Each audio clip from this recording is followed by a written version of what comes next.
too much estrogen is not good, or too little estrogen is not good as well. Estrogen is super important for both longevity and, for all of your system's functions. If you have very low estrogen, you're going to have issues with libido. Number two, it can affect your heart. Number three, it can affect your joints. There's a lot of different options when it comes to controlling estrogen, but at the end of the day, it's important. Whatever your program is, when you're on your protocol, when you're on your cycle, that's the time you get tested.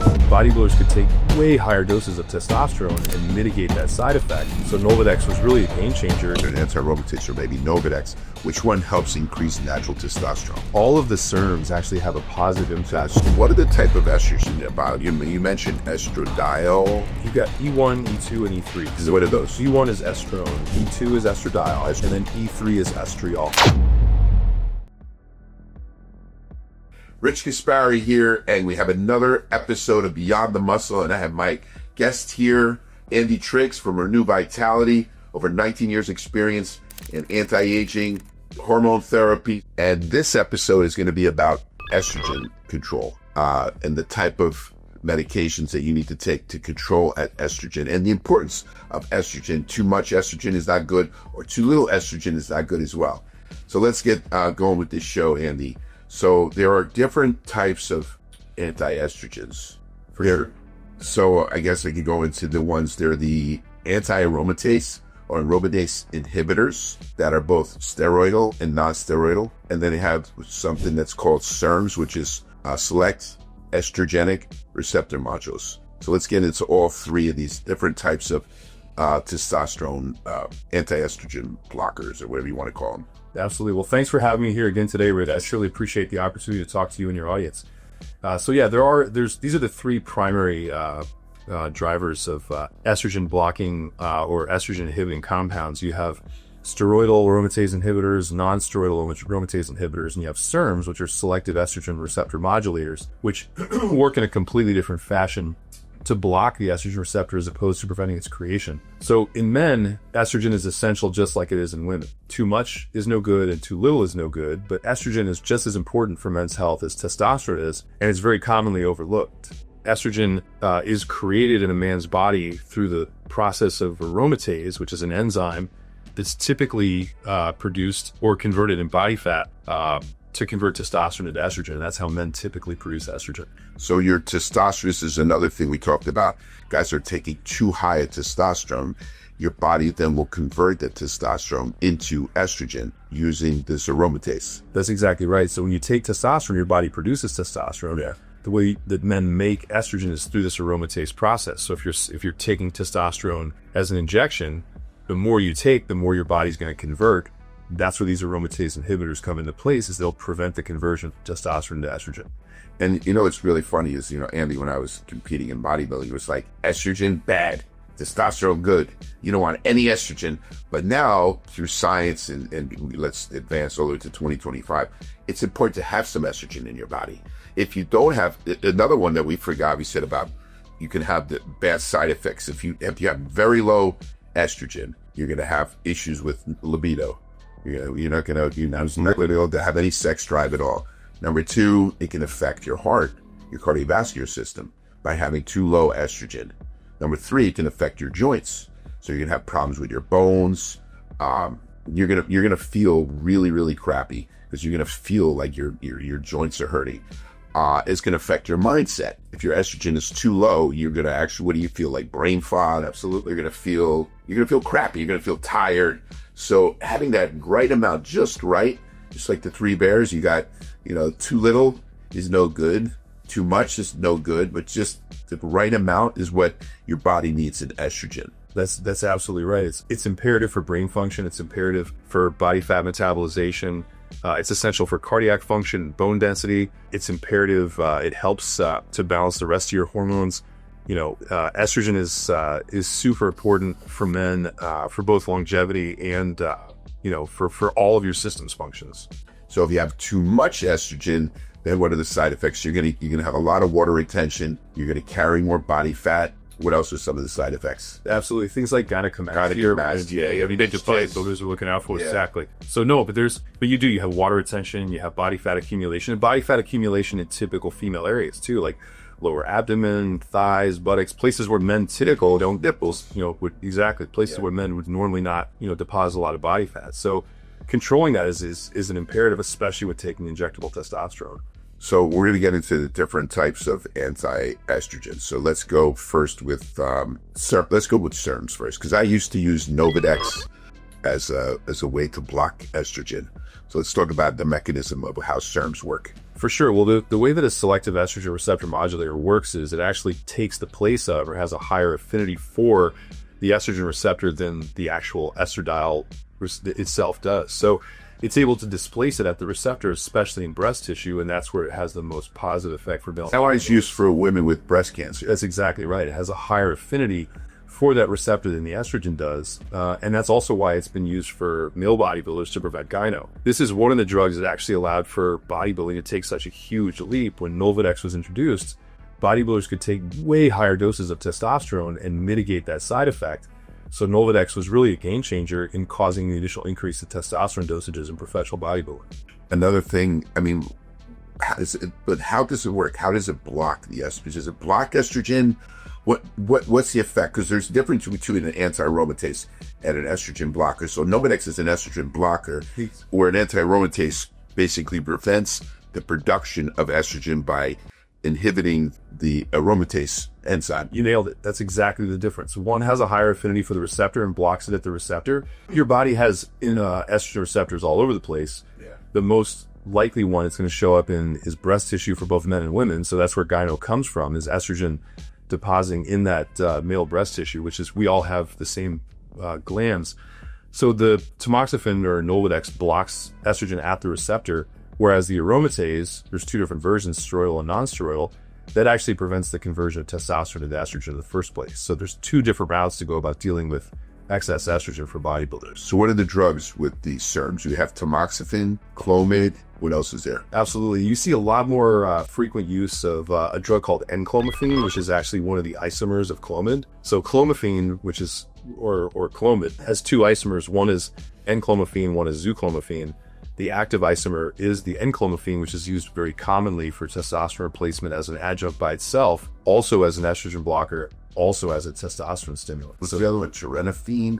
Yeah, there's a lot of Raloxifene. There's a lot of different, and they're all very similar. They're all in the same class as tamoxifen. So they don't get rid of estrogen everywhere, just in the breast tissue? Well, they have a higher affinity for the receptors. They stop the estrogen from taking action. Okay. And because it attaches to the receptor, it gives you some of the estrogenic positive benefits when you take those drugs. So it can help with cardiac health or bone density or things like that by taking those drugs, but it doesn't reduce the conversion of testosterone to estrogen or reduce the amount of serum estrogen you have in your body. So your body's still producing estrogen, but it's blocking in certain receptor areas. Exactly. Is that the breast tissue? Exactly. So that's different than an anti-aromatase that we're going to talk about. Now let's talk about a non-steroidal anti-aromatase. So the non-steroidal anti-aromatase inhibitors have a temporary effect on the aromatase enzyme. So things like drugs like anastrozole, which is referred to as Arimidex, or Femara, which is Letrozole, those are non-steroidal anti-aromatase drugs. That's a lot of words to describe one medication, but what it means basically is it temporarily blocks the aromatase enzyme from converting testosterone to estrogen, but then when you withdraw that medication, those aromatase enzymes are actively able to continue to convert testosterone to estrogen. So as long as you're on them, you can mitigate the conversion, but there can be a resurgence of estrogen if you come. So is there a rebound when you take an aromatase inhibitor? If you take an aromatase inhibitor and then you get off it, will it make you produce more estrogen by going off it? Well, if your testosterone level remains the same, you can see a surge of estrogen, specifically E2, which is estradiol. You can see a huge surge of that if you're still on testosterone, but that's why most bodybuilders will continue their aromatase inhibitors through their cycle and even into it through their post-cycle to mitigate that resurgence of estrogen during the course. So Andy, you could do an aromatase inhibitor, you could do a SERM. Now, SERMs like Nolvadex or tamoxifen can actually be taken post-cycle to increase natural testosterone. That's exactly right. All of the SERMs, not just tamoxifen, have the benefit of increasing Clomid. People take that as well. Absolutely. So your tamoxifen, clomiphene, N-clomiphene, Raloxifene. There's a whole broad array of these different drugs that are categorized as SERMs that will help to increase both LH and FSH. In other episodes, we talked about luteinizing hormone and follicle stimulating hormone being responsible for stimulating the testes to produce both testosterone and sperm. And when you take these SERM drugs, they can increase both LH and FSH to re-stimulate natural production. So they're an impaired part of a post-cycle as well. So it's good to take either a Clomid or a Nolvadex to increase both LH and FSH so that you can produce your own natural sperm and natural testosterone after a cycle. Absolutely. But they're also great to prevent gynecomastia or holding, that estrogen in certain areas like your breast or your chest. Absolutely. No, it's a safeguard. It's like if you're taking super high doses of testosterone, having some tamoxifen on board has a ton of benefit to mitigate those potential issues. But with guys who are taking large doses of testosterone and aromatase inhibitor is also essential. So one thing that I always stress upon guys that are just self-medicating themselves with these type of drugs, an anti-aromatase can be very dangerous if taken too high dosage. We just talked about how it can affect making estrogen too low, and it could have profound effects that you said, like where you can actually affect your heart, or like being real sore, your joints going to feel really crappy, or you're going to feel real run down and tired. So you really have to be careful when using any type of anti-aromatase to have a doctor basically supervise or do blood work to see where you're at with your estrogen levels. And again, Rich, this is one thing where you keep coming back to athletes should be getting a blood test done, have some kind of clinical supervision. Like, doctors are obviously not going to write prescriptions for performance enhancement, but if you are a bodybuilder or an athlete who's taking these medications, it's essential to get lab work done regularly. Things like red blood cells, things like PSA, things like estrogen. There's a whole lot of things you want to look at to be able to mitigate any potential harm. And monitoring estrogen and keeping it within range is absolutely imperative. The reason why I bring that up is like, listen, I was a very competitive athlete. If I had this knowledge today, I would be doing blood work just to it made me better. Of course you want to take blood for health purposes, but the other reason is, if I can, make sure my estrogen was just right and my testosterone was just right, I would be able to come into that show in better shape than I would if I didn't take the blood work or, to see what was best for my body. No, absolutely. And the thing is, you have all these biohackers who are out here doing optimization of every different level through supplementation, medications, peptides, hormones, all these types of things. So there's no reason that a pre-contest prep couldn't include blood work with, regularity to be able to optimize every single level to produce the best possible, physique for a show. So what are the type of estrogen about? You mentioned estradiol. What are the three? There's three types, right? You've got E1, E2, and E3. What are those? E1 is estrone. E2 is estradiol. And then E3 is estriol. So estriol, estradiol, and estriol. Exactly. So you got three different estrogens, and there's two that are easily converted in men. Androstenedione gets converted through aromatase into estrone in men, much less frequently than aromatase converts testosterone into estradiol. And then the three estrogens have a conversion mechanism amongst each other. But the most common estrogen in men is E2, which is estradiol, and that's what testosterone is aromatase into. So when you take too much testosterone, it converts to estradiol. Exactly. Where the other one that you had mentioned from androstenedione, which is another hormone that our body produces. Exactly. Is very popular and still available to buy, as a supplement. They use it as a supplement. If you take too much of that, it can actually have another effect of increasing what type of estrogen? It'll actually increase estrone, which is your E1. So it's like, and then the body has a mechanism to convert the different estrogens into the other ones. But like I said, the most common one that men deal with is E2, which is the estradiol. Okay, so now we talked about a non-steroidal anti-aromatase. Then there is also a steroidal anti-aromatase. Absolutely. So the more potent aromatase inhibitor, which is referred to, the name of the drug is Aromasin, or its generic name is Exemestane. Yes. And it's a steroidal aromatase inhibitor, also referred to as a suicidal aromatase inhibitor. Suicidal aromatase inhibitor. It doesn't sound safe. So it doesn't sound safe at all. What it does, it has a profound effect because it literally permanently deactivates that aromatase enzyme. Like, your body will make more, but instead of just temporarily attaching to the aromatase enzyme and shutting off its activity, it permanently deactivates it. So lastly, it permanently deactivates it. Well, the body has a mechanism to continue to create more aromatase enzyme, but it's the most potent of the aromatase inhibitors.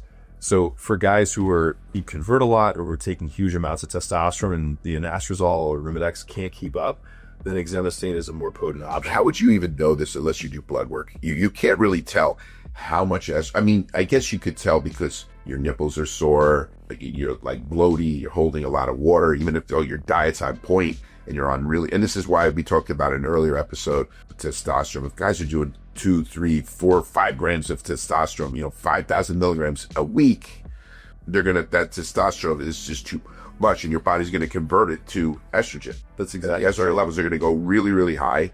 And then you're going to have to try to counteract that by using, these non-steroidal, AI or a steroidal AI when you're doing such high doses. That's exactly right. And one of the things too, like you pointed out, is you have to look for your body and look for your symptoms as well, because if you're taking an aromatase inhibitor and a SERM to potentially block the negative side effects as well, you have to look for things like water retention, you have to look for things like blood pressure. But really, it reverts back again to what you recommended in every podcast is get your labs done. Yeah. Get your labs checked. I stress upon more than anything is get lab work done, because just doing this blindly doesn't work. And a lot of guys do this, but if you're going to use the dosages, I do not condone high dosages. I've done, Instagram to tell you the dosage I made, which are probably like a quarter of what the guys did today. And I thought they were high back then in my 20s. It's just so dangerous without blood work. Absolutely. And it's way beyond just estrogen too. There's so many other things. It's red blood cells with hematocrit hemoglobin. It's prostate specific antigen with your PSA. There's a whole litany of different things that can go sideways. Sex hormone binding globulin goes out of whack. There's a lot of different things. You can permanently suppress your natural production and your pituitary function. There's so many things that can go sideways by not getting regular lab work done, that it's like, if you're going to put your body under that much duress and use these different medications, they're generally safe, but they need to be within the parameters of what, you need to be doing regular blood work and have some degree of supervision from a physician. Definitely. So Andy, when do you know that you should be taking either a SERM or an anti-aromatase? How do you know? Like, okay, some guy's on a cycle of testosterone and he's like, should I use an anti-aromatase? Should I use a SERM? Well, by the time you realize that you need it, you probably already have a problem. If you have a little bit of water retention, that's one thing, but gynecomastia can come on pretty quickly. So if a guy's taking more than a couple hundred milligrams of testosterone, the likelihood they're going to need an AI is all but certain. This is kind of like having a seatbelt and an airbag if you're going to take testosterone. One prevents one issue, one prevents the other. So between an AI and a SERM, when taking bodybuilding level dosages of testosterone, both are really imperatives to be able to mitigate any kind of potential side effects. So would it be safer to take a SERM than taking an anti-aromatase? It seems like anti-aromatases or especially the steroidal anti-aromatases are a lot more dangerous because they just eradicate estrogen out of your body if you take too high a dose.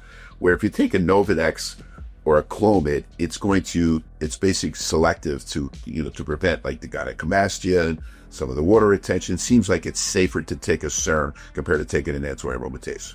Well, you're not going to end up with low estrogen by taking the SERMs, but you're going to have a high serum estrogen level. So the body fat deposition, the issues of water retention, and all those types of things, the associated high blood pressure, those things can all become an issue if you don't mitigate the estrogen as well.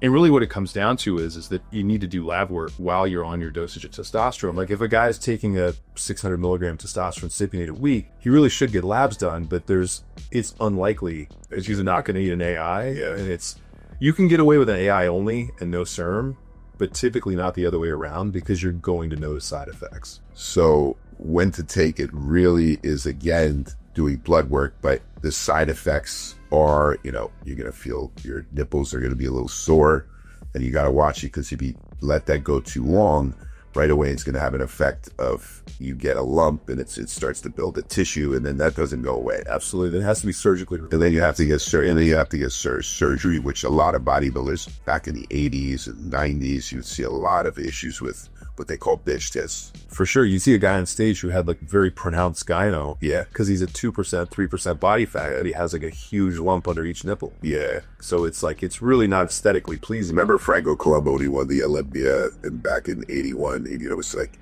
you saw these, like when he lifted his arms, you could see two big lumps in his nipples. Well, because it'll grow all the way into the armpit too. You can actually see like the development of the actual breast tissue. And it is a surgery, guys. If you have gynecomastia, when it gets to the point where using any of these drugs will not get rid of the bitch tit, because then it becomes like a hard tissue.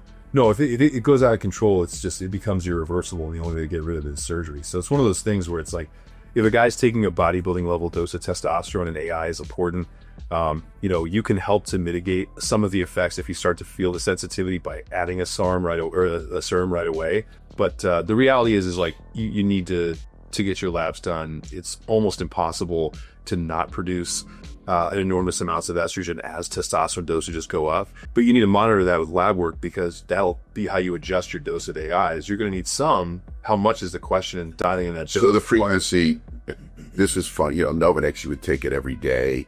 But then if you have this issue with water retention because your estrogen is too high, like I was told with like Arimidex with doctor's prescription, it's not like taking that every day. No.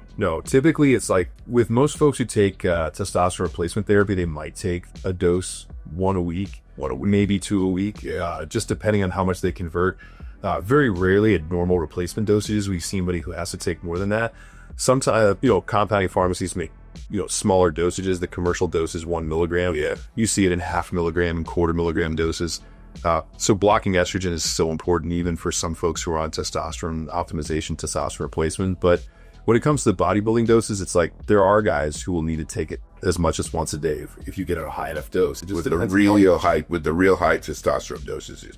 But normally, if you're doing, say, an anti-aromatase like Arimidex, you would take it maybe once a week or maybe twice a week. It's really dosage dependent and individual dependent, because some guys don't convert very well and some guys do. Yeah. Most aromatase activity takes place in body fat, so chubbier guys will typically convert more, but that's not always true. And what it comes down to is if you get tested while you're on your cycle, you'll be able to know what your conversion looks like. Most guys will require 1 to 3 milligrams of anastrozole a week, typically if they're on a body. How much? 1 to 3 milligrams. So 1 to 3 tablets of anastrozole a week if they're on a bodybuilding level dose of testosterone. So anything over 400 milligrams. Another thing, just naturally, if you have a high body fat, you're going to have higher estrogen. For sure. So if your body fat levels are lower, you're going to have a lower estrogen in your body. Typically, this is true most of the time, but there are guys who are lean who still have more aromatase activity. So again, it's your individual metabolism, your individual body chemistry. So it's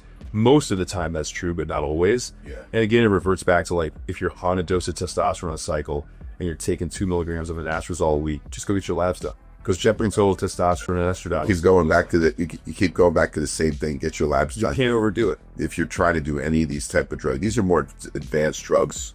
We went into like testosterone and all that, but taking these anti-aromatases or these SERMs, they're more advanced medications for people that you just can't go blindly and taking them.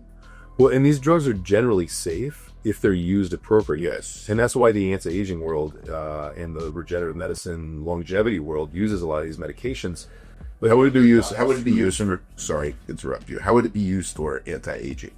Well, a lot of times you'll see the SERM drugs used for younger guys who have low testosterone to be able to supplement, to increase their testosterone without having to start an injectable or topical testosterone therapy.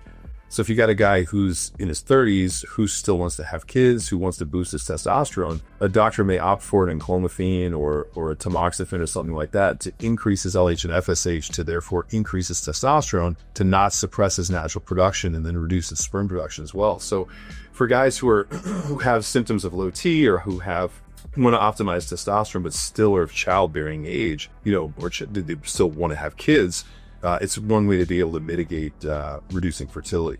So that's why it's used a lot of times with younger guys. So we talked about these anti-estrogens. There's one I'm going to throw a ringer on. I think I talked to you earlier, is Proviron. It's a steroid, yet it's known to, I guess, lower estrogen or block estrogen. I don't know the effects, but I know it's used to help prevent water retention. And I know that one thing, it increases libido big time as well, Proviron. There's a lot of anecdotal perspective on Proviron. There's a lot of coaches who swear by it. Yeah. It's been used for, probably 4 years. Listen, I used it and I thought it had a great effect in getting me super hard. It doesn't aromatase. No. It doesn't convert to DHT. It doesn't seem to have any specific anti-aromatase activity, but everybody, at least anecdotally, reports no estrogenic side effects when they take it. So, the mechanism of how that's able to accomplish that isn't fully understood, but Proviron has definitely been popular in bodybuilding circles for probably half a century. Almost, at least. Because I know about it like 30, 40 years ago, that it was one of the steroids of choices to use before a show to get, rid of that water retention and lower estrogen. Absolutely. No, there's a lot of different options when it comes to controlling estrogen, but at the end of the day, it's important. Whatever your program is, when you're on your protocol, when you're on your cycle, that's the time to get tested. So just summarize. Too high estrogen, give us the side effects. Too high of estrogen, you end up with water retention, body fat accumulation, gynecomastia, irritability. There's a whole litany of different things that will make you feel bad when you're on. We have too high of estrogen. Too low estrogen. And too low of estrogen, you have issues with bone density, you have issues with cardiac health, you can have issues with brain fog, you can have erectile dysfunction, you can have issues with libido. So it's really like you said, the porridge has to be just right when it comes to estrogen. You got to have that estrogen just right in your body. Remember, estrogen is not bad. You need some estrogen in your body, even if you're a male. It's going to help with, like I said, that libido. It's going to help with a lot of other factors to keep you healthy by having the right amount of estrogen in your body. Absolutely. So there you have it. Another great episode of Beyond the Muscle here with Rich Gaspari and my guest host here, Andy Triggs. If you liked the episode, please get some comments and subscribe to the show. Thank you again, and wait for the next episode of Beyond the Muscle.